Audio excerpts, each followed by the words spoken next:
दोस्तों, शेर एक दूसरे के साथ संबंध बनाने और बातचीत करने के लिए सेक्स में संलग्न होने के लिए जाने जाते हैं।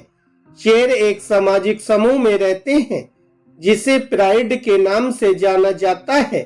इनके एक समूह में 4 से 20 शेरनी और 1 से 8 शेर होते हैं।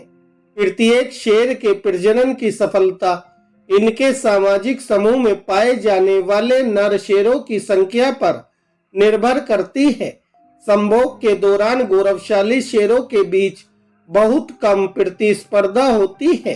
किसी उपजाऊ मादा शेरनी के साथ सबसे पहले संभोग करने के लिए संघर्ष करने के बजाय नर प्रजनन क्षमता की शुरुआत के पहले लक्षणों पर बहुत करीब से शेरनी का पीछा करता है। इस दौरान बाकी शेर दूरी बनाए रखते हैं जब तक कि आकार में स्पष्ट अंतर न हो।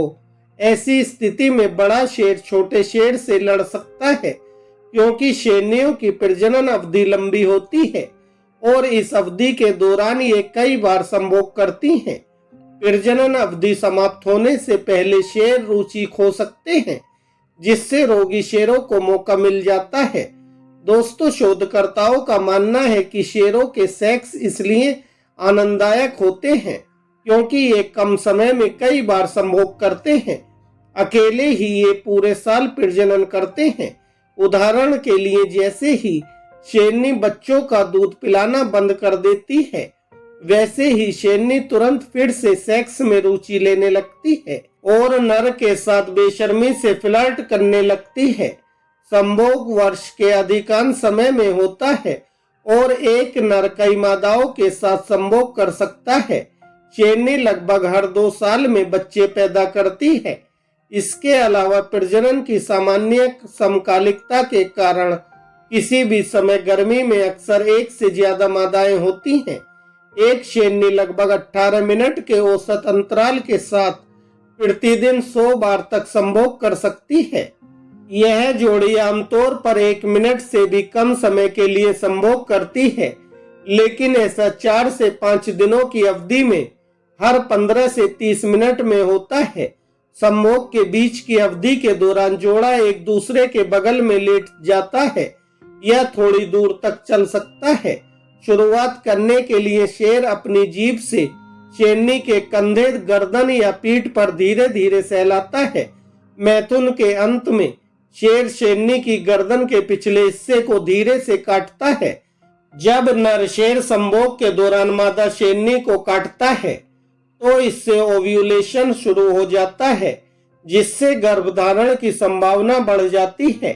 मैथुन के दौरान मादा जोर से मियाऊ करती है क्योंकि नर शेर के लिंग पर कांटे होते हैं, जिससे निकासी पर शेरनी की योनि में हल्का जख्म हो जाता है। परिणामी दर्द ओव्यूलेशन को ट्रिगर करता है।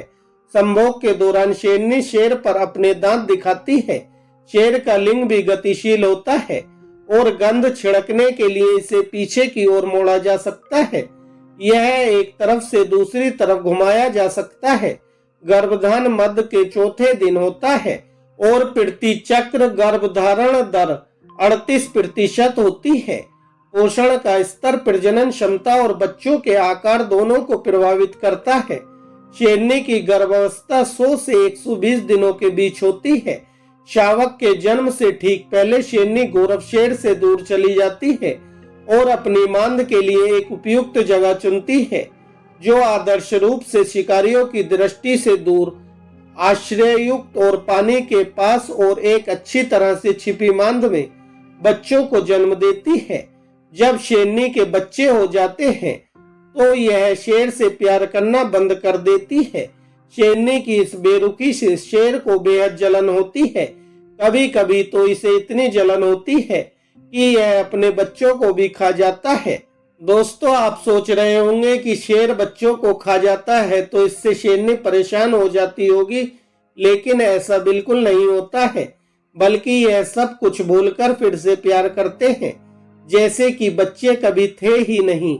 दोस्तों, वैसे तो शेरों के प्रजनन का कोई विशेष मौसम नहीं होता है और अक्सर प्रजनन को सिंक्रनाइज करते हैं। विशेष रूप से गौरव अधिग्रहण के बाद शावकों को सामुदायिक रूप से बड़ा करते हैं।